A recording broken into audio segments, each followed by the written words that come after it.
Now see internal audit, internal audit एक narrow term है कि वाइड टर्म है? Narrow in what sense? क्यों नैरो? चलो चलो मैं दो तीन ऑडिट लिख देता हूं, we know what are the audits. एक तो है फाइनेंशियल ऑडिट, दैट इज 139 वाला। फिर दूसरा है सेक्रेटरियल ऑडिट, क्या है सेक्शन 20, हाँ 444 बराबर। फिर कॉस्ट ऑडिट 148 बराबर। एंड इधर मैं तीन को अलग रखता हूं, एंड इधर मैं लिख देता हूं internal audit 138। Now why you said that, तुम लोग से ही रीजन चाहिए मुझे। तुम लोग ने नैरो बोला, क्यों नैरो बोला? नैरो इन द सेंस उसका एरिया कम है, ऐसा ना? वही ना? नैरो मतलब क्या फिर? स्पेलिंग में छोटा है? तो यू ओनली सेड ना नैरो, तो on what basis narrow? Audit में सबसे पहले डिस्क्लोजर्स तो होते ही नहीं।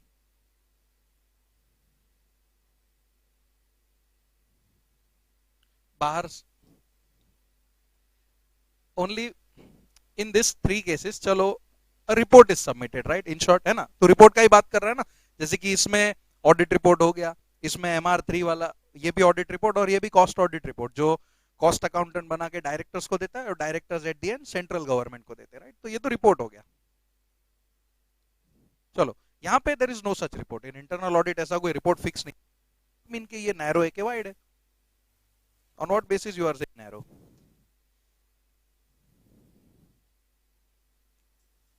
But that has got nothing to do with this term narrow and wide. कोई भी कर सकता है, बट उससे नैरो का क्या लेना देना? तो ये कौन सा बाहर होता है? तो वो वाइड थोड़ी हो गया यार। मैं scope in the sense what कि उसका एरिया कितना है। डिस्क्लोजर मतलब ये मत सोच के सब पब्लिक को जा रहा है तो वो वाइड हो गया, या इसमें डिस्क्लोजर नहीं है तो ये नैरो हो गया। मैं काम करने के तरीके की बात कर रहा हूं, मींस जहां पे ज्यादा काम होता है।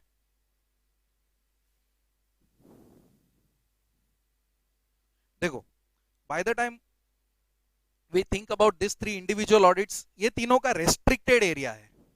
ये तीनों का रेस्ट्रिक्टेड एरिया है, समझ में आ रहा है? मतलब फाइनेंस सेक्रेटरियल में नहीं जाएगा, सेक्रेटरियल कॉस्ट में नहीं जाएगा, ये तीनों में जा सकता है। This is what internal management is doing. See एक चीज बताता हूं मैं, तुम लोग एक ऑफिस ले लो, ऑफिस ड्रॉ नहीं कर रहा, छोड़ो। एक ऑफिस ले लो, तुम्हारा एक पब्लिक लिस्टेड कंपनी जो भी है, listed company you are, imagine you are the auditor, secretarial नहीं, थोड़ा स्टैट्यूटरी ऑडिटर का बात करते हैं। What you are going to do, tell me? If you are an auditor, what you are going to do? अरे क्या करोगे? Audit, हाँ ऑडिट करोगे। ऑडिट में क्या करोगे? अकाउंट्स बनाने बैठोगे? अकाउंट्स बनाने नहीं बैठोगे। अकाउंट्स कौन बनाएगा?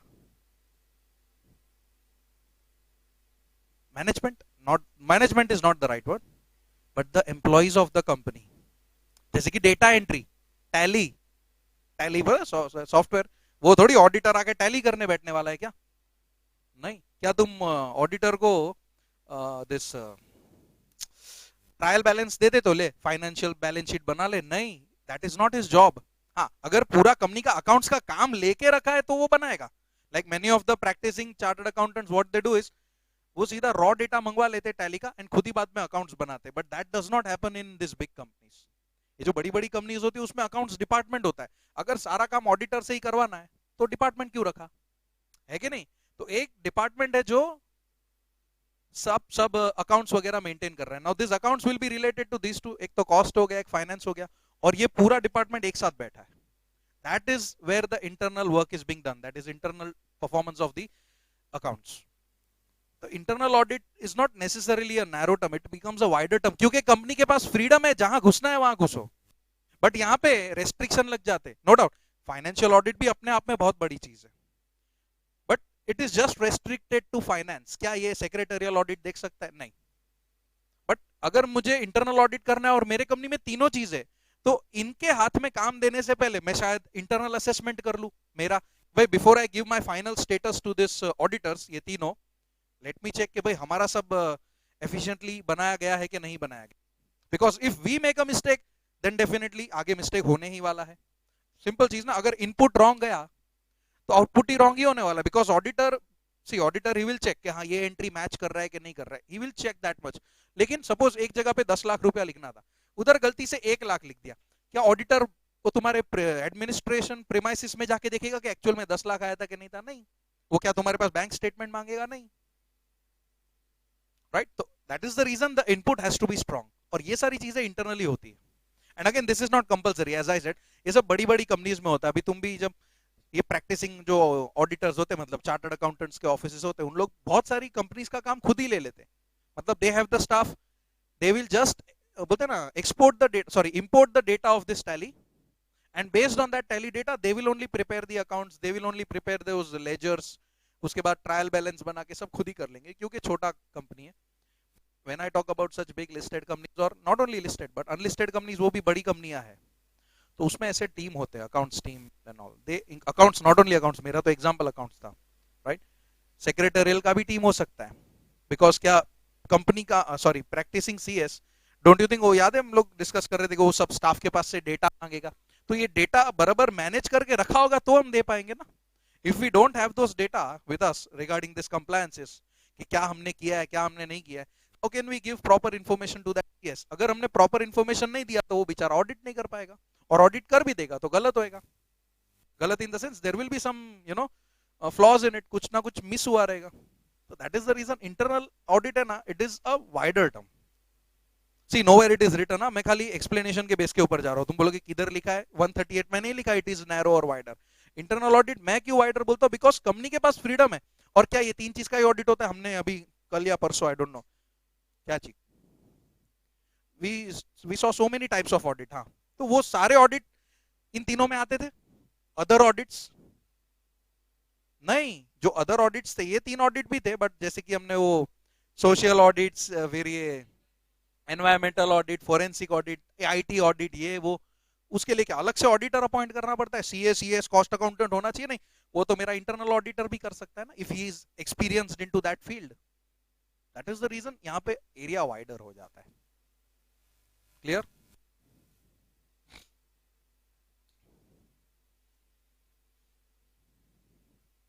इंटरनल ऑडिट का सेक्शन तो 138 है, एंड 138 में कुछ लॉ एक्सप्लेन नहीं किया है. As I said, there is no explanation for internal audit. That is the reason it is wider term. Company is given freedom to do भाई तुमको जो ठीक लगता है तुम करो, बस इंटरनल ऑडिट तुम्हारे कंपनी में होना चाहिए. एंड वो कौन सी कंपनी में होना चाहिए, तो वो लिस्ट दिया है 138 में. There are no provisions but just the criteria. There is a difference between provision and criteria. Provision मतलब क्या होता है कि लॉ क्या बोलता है, बट क्राइटेरिया मतलब क्या है कि भाई इंटरनल ऑडिट कौन सी कंपनी में होना चाहिए. तो वहां पे लिस्ट दिया हुआ है. Every listed company, unlisted company, खाली रीड कर रहा हूं, अनलिस्टेड कंपनी जिसका, sorry, capital is capital, turnover या outstanding loan 50, 200 and last one कितना है 100, बराबर. तो 3 फिगर एंड चौथा भी है, सॉरी. आउटस्टैंडिंग डिपॉजिट्स, क्या ए भाई मींस क्या डिपॉजिट लोन में काउंट नहीं करेंगे? Means can we count this deposit in loans? Deposit भी एक तरीके का बोरोइंग ही है ना, it is a type of borrowing only. हम उसको काउंट कर सकते हैं क्या लोन में डिपॉजिट को? यहाँ पे मत करना, वरना normally it is the part of loan. तो outstanding, sorry, deposits is the part of loan, we know that, right. कौन से सेक्शन में पढ़ा था हमने ये? वो तो डिपॉजिट पढ़ा था, but part of loan, deposits we did in 73, 74, 75, 76, 76A, बराबर. ए मतलब ए अल्फाबेटिकल. या इन दैट वी स्टडीड कि डिपॉजिट क्या है. We know deposit is a kind of borrowing, but इसको ओवरऑल बोरोइंग में लेना, ये किधर बोला है? There is one more section, अगर याद हो तो, which talks about each and every borrowings, कि भाई इतना ही लेने का, इससे ज्यादा लेने का है तो एसआर पास करने का. याद आया कुछ? वो तो इन लोन्स एंड इन्वेस्टमेंट था यार, वो तो दे रहे थे, देने की बात नहीं हो रही, लेने की बात हो रही है. 186 में हम लोग लोन देते के लेते? Inter corporate loans and advances means company loan दे रही है. 186, 180 to be specific, 180 subsection 1 clause C. That 2 lines, just 2 lines talks about overall loans of the company. Which involves deposit as well, क्योंकि deposit का अगर तुम्हें chapter याद हो तो वहां पे भी 180 का रेफरेंस दिया जाता है। डिवेंचर्स की बात करो तो वहां पे भी 180 का रेफरेंस दिया जाता है। 181 सी, यस, 181 सी, ओके, मतलब 181 नहीं, ओके। नाउ अगर तुम प्राइवेट कंपनी हो तो भी तुम्हें ऑडिट करना है with two, only two conditions, and what are those two conditions? Turnover 200 crore या तो outstanding loan same 100 crore, right? Conditions are same, मतलब ये दो कंडीशन ऊपर भी है, कोई फिगर चेंज नहीं हो गया, फिगर्स तो वही है। इंटरनल ऑडिटर के लिए रेजोल्यूशन कौन सा पास करते हैं? Do we need to take approval of this shareholders? No, board resolution से काम चल जाता है, ठीक है। लेकिन इसको भी तुम लोग कौन से फॉर्म में फाइल करना है? एमजीटी 14, याद है 117 there was a list of resolutions. हम लोग को इतना याद रहता है कि हमेशा एसआर फाइल करते हैं एमजीटी में, but not only SR, section 117 में there is a long list, right? Long in the sense 7-8 point का एक लिस्ट है, उन सभी के कैटेगरी में जो जो रेजोल्यूशंस आते हैं वो सभी फाइल करने होते हैं। इवन दिस इंटरनल ऑडिट वाला फॉर्म, इंटरनल ऑडिटर वाला appointment is to be filed with the ROC.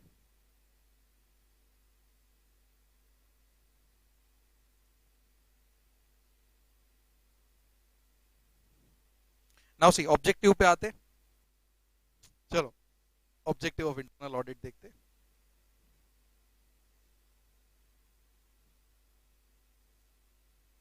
हाँ, एक दो पॉइंट मैं बताना भूल गया, बट इज इट नेसेसरी कि वो, सॉरी, इज इट पॉसिबल कि वो इंटरनल ऑडिटर एम्प्लॉय हो कंपनी का? चलेगा? Internal auditor can be the employ of the company, पक्का? तो प्रैक्टिसिंग प्रोफेशनल्स नहीं होने चाहिए?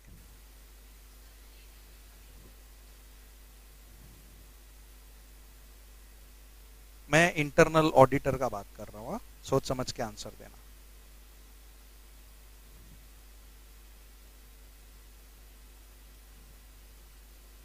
इंटरनल ऑडिटर एम्प्लॉय नहीं हो सकता, दैट इज द रीजन मैं चेक किया। मैं बोला तुम लोग इतना कॉन्फिडेंटली बोल रहे हो, मैं तो रॉन्ग नहीं हो गया?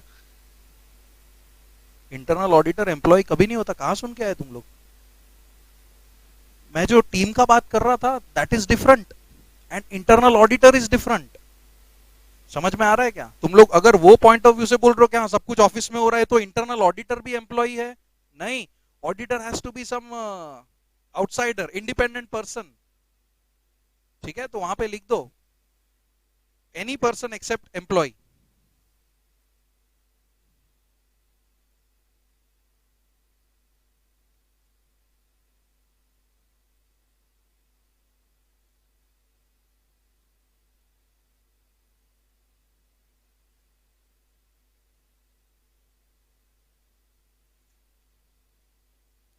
It can be also professionals like CS, CA, right? फिर सेक्शन में क्या लिखा है? Such class of companies as may be prescribed shall require and appoint an internal auditor who shall be either a chartered accountant or a cost accountant or such other professional as may be decided by the board. इतना लिखा है section 138 में। तो it can be professional as well और some any other professional, मतलब imagine करो he is an MBA, तो MBA भी चलेगा, नॉट नेसेसरी कि CA CS ही होने चाहिए, right? As may be prescribe, तो क्राइटेरिया है।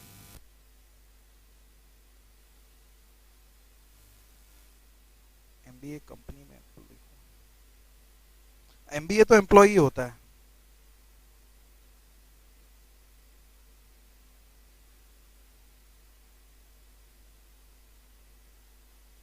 बट फिर वो न्यूट्रल डिसीजन नहीं रहेगा ना, वो मेन क्वेश्चन आता है। बायस्ड पॉसिबिलिटी है, मतलब अभी सेक्शन के हिसाब से देखे तो खाली इतना ही लिखा है, कहीं पे ऐसा नहीं लिखा है 138 if you see, who can either be chartered accountant or such other professional as decided by board to conduct internal audit functions on and activities of the company। बस दो ही सब सेक्शन है खाली, देखो 138 में, और ये क्राइटेरिया तो वो प्रिस्क्राइब में चला जाएगा।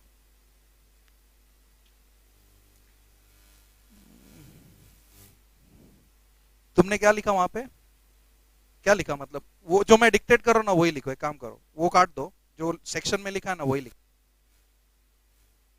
Internal auditor can B, internal auditor can be either a chartered accountant, either a chartered accountant. हाँ, मैं किधर बोला प्रैक्टिसिंग है, मतलब कोई भी हो सकता है, प्रैक्टिसिंग होगा तो भी चलेगा, ऐसा कंपलसरी नहीं है कि वो नॉन प्रैक्टिसिंग वाला चार्टर्ड अकाउंटेंट होना। हाँ, इट कैन और इट कैन नॉट, दोनों है, हो भी सकता है नहीं भी हो सकता है। And it is not mandatory for the professionals like CS, CA and cost accountant to be in practice, मतलब एक प्रैक्टिसिंग चार्टर्ड अकाउंटेंट नहीं है तो भी वो ऑडिट कर सकता है। And he may not engaged in the practice, और he may not be engaged in the practice of such profession, in the sense वो प्रैक्टिस नहीं कर रहा तो भी चलेगा। तो वहां पे लिख दो सच पर्सन, क्या लिखा लास्ट, आइदर सीए फिर कॉमा कॉस्ट अकाउंटेंट, जो सेक्शन 138 बोलता है वही लिखेंगे, सीए कॉस्ट अकाउंटेंट और कंपनी सेक्रेटरी, ब्रैकेट ओपन करना, उसके बाद सीएस के बाद ब्रैकेट ओपन करना, whether in practice or not, whether in practice or not,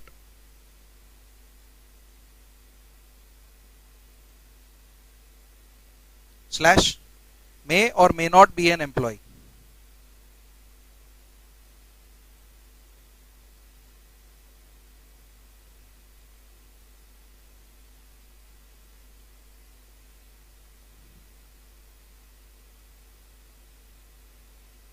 क्या कोई टाइम लिमिट होता है ऑडिट करने का, इंटरनल ऑडिट का कोई टाइम लिमिट है 138 में?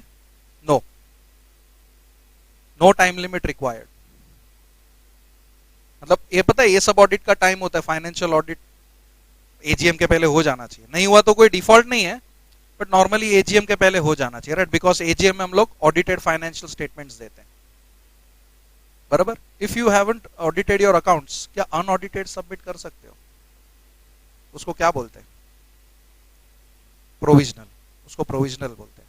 That accounts are called as provisional, but that does not mean कि तुमको सबमिट नहीं करना है, प्रोविजनल के बाद भी तुमको एक्चुअल सबमिट करना पड़ेगा। अभी तो तुमने कंप्लायंस के लिए तुमने प्रोविजनल अकाउंट फाइल कर दिया, इसको अनअडॉप्टेड भी बोलते हैं, अनअडॉप्टेड फाइनेंशियल स्टेटमेंट्स।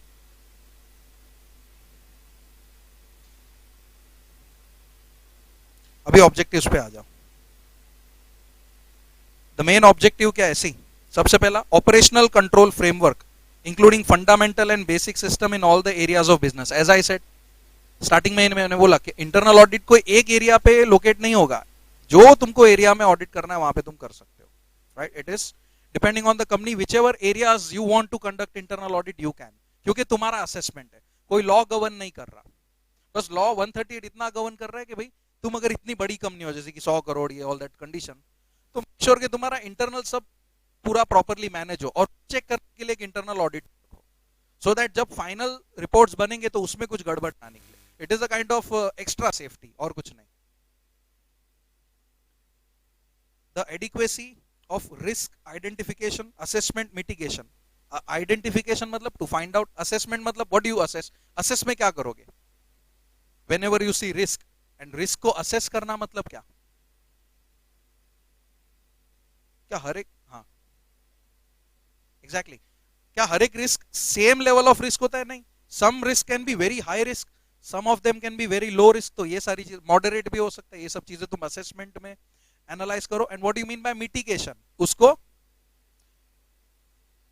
मींस अभी रिस्क तो है, what are the measures you will take to reduce the risk of the to reduce the level of risk, so that will be the part of mitigation, ठीक है, risk को कम करना।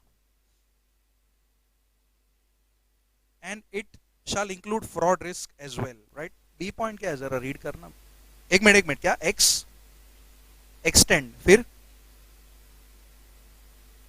हाँ बस ठीक है, एक्सटेंड एडिक्वेसी है ना, और वो रेलेवेंस है ना, फिर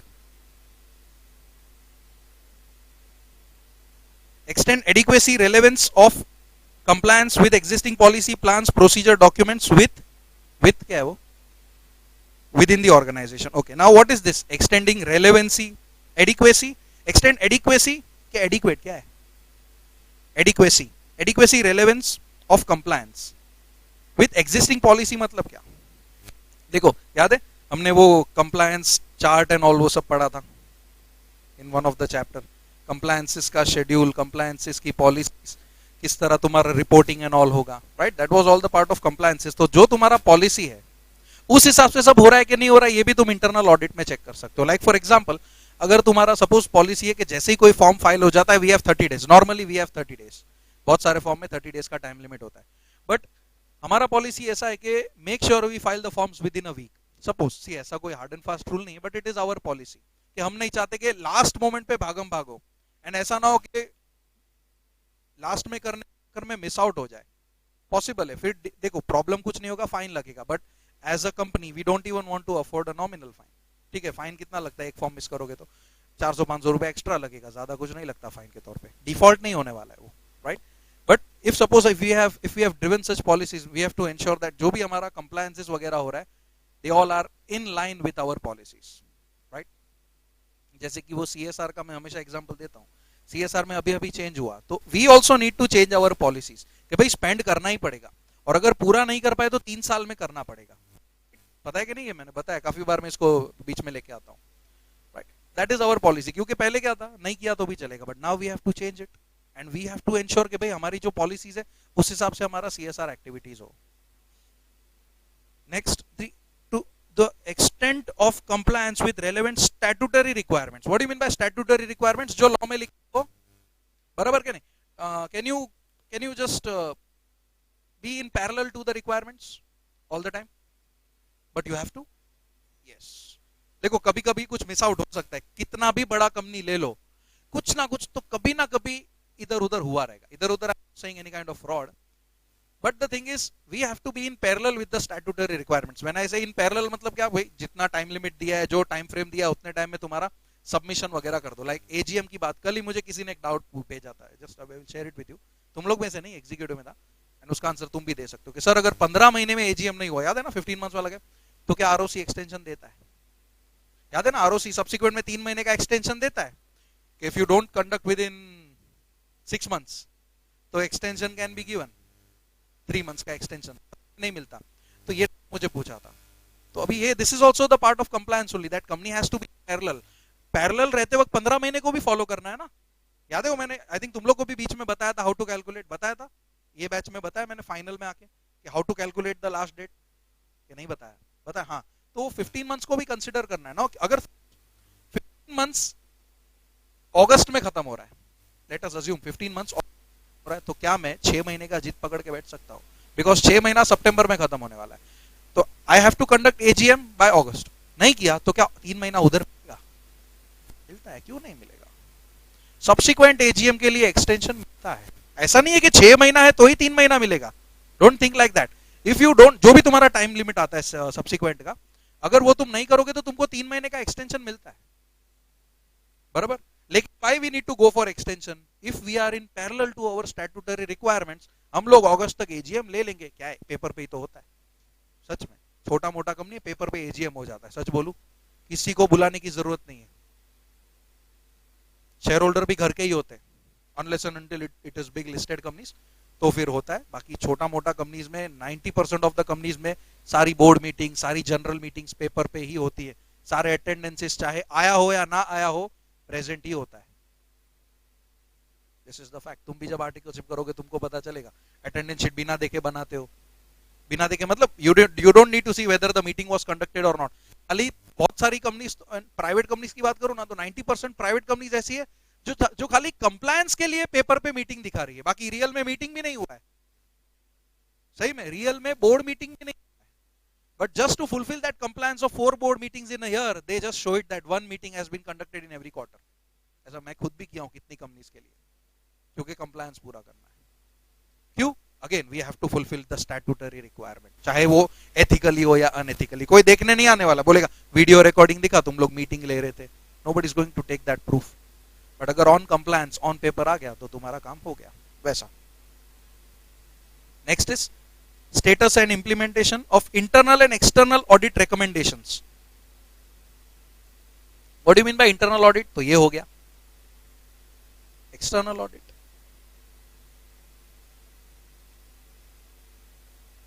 तुम्हारे सामने ही तो है। बाकी के मैं बोला रब तो नहीं कर दिया। बाकी के इंटरनल अगर जो तुम आपस में कर रहे हो वो, तो what are the external audit? जो बाहर से कोई आके करके जाएगा, जैसे कि प्रैक्टिसिंग चार्टर्ड अकाउंटेंट ऑडिट तुम्हारे कंपनी का है नहीं, बाहर का है। पर फिर क्या है, evaluating internal control, that is internal control is broadly defined, this अभी यहां पे वर्ड है ब्रॉड या वाइड, बोलो बात तो एक ही है। हम लोग जो स्टार्टिंग में the first point which we discuss today वो यहां पे आ रहा है। It is a broadly defined a process effected by an entity's board of effected by entity's board of director, again I said, क्या कंपनी फ्री है अपना choice select करने के लिए कि कहां पे इंटरनल ऑडिट करना है, कि do they have any specific area? No, जहां पे मर्जी चाहे वहां पे इंटरनल ऑडिट कर, तुझे ये डिपार्टमेंट में करना है वहां पे कर, लेकिन कर। तो it is effected by entities board of directors management other personnel designed to provide reasonable assurance regarding achievement of the following objectives. क्या क्या objectives है? See one by one. Effectiveness and efficiency of operations. Now, does this operations relate to all this? Operations जो word है यहाँ पे, क्या ये इससे relate करता है कि किसी और चीज से relate करता है? क्या लगता है? Operations. What is operations? तो ये वापस restricted हो गया ना कि भाई यही operation खाली। ये होता तो इधर मैं स्टैट्यूटरी रिक्वायरमेंट्स यूज करता, अगर मुझे इनको कंसीडर करना होगा ना तो I will use the word statutory. Simple business चीज, I will say the same word repeatedly. Internal audit का कोई स्पेसिफिक एरिया नहीं है। तुम ये देखो तुम्हारा माल बराबर जा रहा है कि नहीं जा रहा है, ये भी इंटरनल ऑडिट हो गया। तुम्हारा माल बराबर बन रहा है कि नहीं, that finish product, the ingredients what you use, components होते हैं ना, इतना ये इतना वो इतना ये भी एक तरीके का इंटरनल ऑडिट हो सकता है। Getting it? Because there is no specific definition of internal audit. कुछ भी देखो, even if you check your finished product कि भाई बराबर बन रहा है कि नहीं बन रहा है, is that a kind of audit? Yes, even that is a kind of audit. Quality वगैरह, yes. Reliability on financial and management reporting. अगर ये भरोसे के लायक होगा तो आगे अपना काम आसानी से होगा। That is the main objective कि भाई अंदर जो काम चल रहा है, अंदर इन द सेंस समझा ना, the inside the office team, अपना स्टाफ इंटरनली जो काम कर रहे हैं वो जो काम किया है वो रिलायबल होना चाहिए, क्रेडिबल होना चाहिए, कि हम लोग किसी आउटसाइडर को प्रेजेंट कर सके कि भाई these are our data, these are our information, kindly prepare report या ऑडिट जो करना है करो। नेक्स्ट इज, देख तेरा इधर आया कंप्लायंस वाला, स्टैट्यूटरी वर्ड यूज करता, तो वो जो पहला ऑपरेशन है, don't think that operation from legal point of view, think from business point of view. ये जो लीगल रिक्वायरमेंट है वो यहाँ पे आ रहा है, पेज टर्न करते ही अपने को फर्स्ट लाइन दिख रहा है, compliance with laws and regulations. ये भी मेरा इंटरनल पार्ट है कि भाई देखो फाइनेंशियल ऑडिट में क्या क्या कंप्लायंस होते हैं, चलो let us go bit in depth. Financial audit में what can be the compliances? Generally जो मन में आता है बोलो, थोड़ा बहुत एग्जीक्यूटिव का नॉलेज फिर से। ऑडिट रिपोर्ट, ओके, कौन बोला ऑडिट रिपोर्ट? हाँ, ऑडिट रिपोर्ट का क्या करेंगे? हाँ चाहिए, ओके, करेंगे क्या, मैं वो पूछ रहा हूं। हाँ, कैसे देंगे? मीटिंग में नहीं देंगे, थोड़ा प्राचीन काल में जाओ। Annual report is to be submitted at least 21 days. That is, मैं बोलता था कि 2 बार अलग अलग नहीं देने का, नोटिस के साथ ही दे दो, तो वो नोटिस के साथ दिया जाता है द एनुअल रिपोर्ट। ऐसा फिक्स नहीं है अगेन कि नोटिस के साथ देने का, that is what I believe. Law में नहीं लिखा है कि साथ में देना है, मैं मान रहा हूं कि 2 बार अलग अलग कुरियर क्यों करने का, एक पावती बनाओ एक साथ दे दो, पावती इन द सेंस एक पैकेट बनाओ एक साथ दे दो, राइट। एंड नॉर्मली ये सब चीजें ज्यादातर ईमेल के थ्रू भेजी जाती है, क्योंकि ये देखोगे ना तो ये बुकलेट बहुत बड़ा हो जाता है। अगर तुम कभी भी किसी कंपनी का ऑडिट एनुअल रिपोर्ट कभी किधर उठाने मिला ना, उठाने इन द सेंस तुम्हारे हाथ में आया ना, तो देखना be a kind of magazine, ऐसा लगेगा तुम मैगजीन पढ़ रहे हो, कलरफुल, ऐसा ब्लैक एंड व्हाइट पेपर नहीं होता। अच्छा कंपनी रहेगा तो ऐसा बोलते ना शाइनी पेपर, थोड़ा ग्लॉसी। मैगजीन में कैसा होता है, फोटो थोड़ा शाइन मारता है, पता है, प्रॉपर कलर दिखता है, हाँ यही कलर है मतलब गाड़ी वाड़ी का, बाइक्स का, ऐसा बोल रहा हूं, ठीक है। Next, accomplishment of establishment goals for operations, again this is related to our business, and see, goals does not mean just related to business, goals can be with respect to compliances as well। कि भाई हम लोग चाहते कि हमारा इस साल एक भी डिफॉल्ट इन द सेंस एक भी रुपया पेनल्टी ना लगे, लेट फीस ना लगे, that can also be our goal, बराबर। सेफ गार्डिंग ऑफ एसेट्स, भाई अपना एसेट कहीं पे, मतलब safeguard in the sense we don't want our assets to be risked. Now when, चलो एक पॉइंट बताओ, कंपनी के एसेट्स कभी रिस्क पे जा सकते हैं व्हेन चार्जेस जरूरी है क्या? Charges means it is charges है तो ठीक है चलो, but is it necessary charges हो? डिफॉल्ट सिंपल, कुछ भी तरह का डिफॉल्ट हुआ, वाइंड अप आया अपने पे, इंसॉल्वेंसी आया, तो भाई एसेट्स खतरे में। और not only all the assets, you know there are two type of person जो एसेट बेचते हैं तुम्हारे लिए मतलब कंपनी के लिए। एक तो पता ही होगा कौन होता है, liquidator. Who is the other one? अरे ट्रस्टी तो अच्छा ठीक है चलो, ट्रस्टी डिवेंचर ट्रस्टी ना, ठीक लो कंसीडर। तो और एक हाँ receiver, you know is receiver. अभी तुम बोलोगे सर रिसीवर भी तो प्रॉपर्टी बेचता है, if you remember receiver also sells the property, and जो पैसा रियलाइज हुआ वो उस क्रेडिटर को दे देता है। तो फिर रिसीवर और लिक्विडेटर अलग अलग क्यों है? हाँ this is the big difference. Liquidation liquidator winding up होगा। अगर सपोज ये सपना मेरी क्रेडिटर है, राइट, एंड सिक्योर्ड क्रेडिटर है, but she has no authority to sell that asset, right. उसको मैंने वो फोरक्लोजर राइट वगैरह देके नहीं रखा है, नाइदर शी कैन सेल, जो हमारे बीच में एग्रीमेंट था शी कैन नॉट सेल। तो वो क्या कर सकती है? She can appoint a receiver. उसको मैंने वो पावर देके रखा है कि you can appoint a receiver and receiver will sell the property. तो receiver will sell all my assets, ये the only asset which was secured. ये काम रिसीवर का होता है, क्योंकि अगर सारे एसेट्स की नौबत आई तो वो लिक्विडेशन ही है। Getting it? That is either voluntary और कंपलसरी, बट वो लिक्विडेशन ही है। तुम बोलोगे सर वॉलंटरी में रिसीवर ला सकते नहीं, तो लिक्विडेट हो रहा है ना, तुझे ऑफिशियल लिक्विडेटर ही रखना पड़ेगा।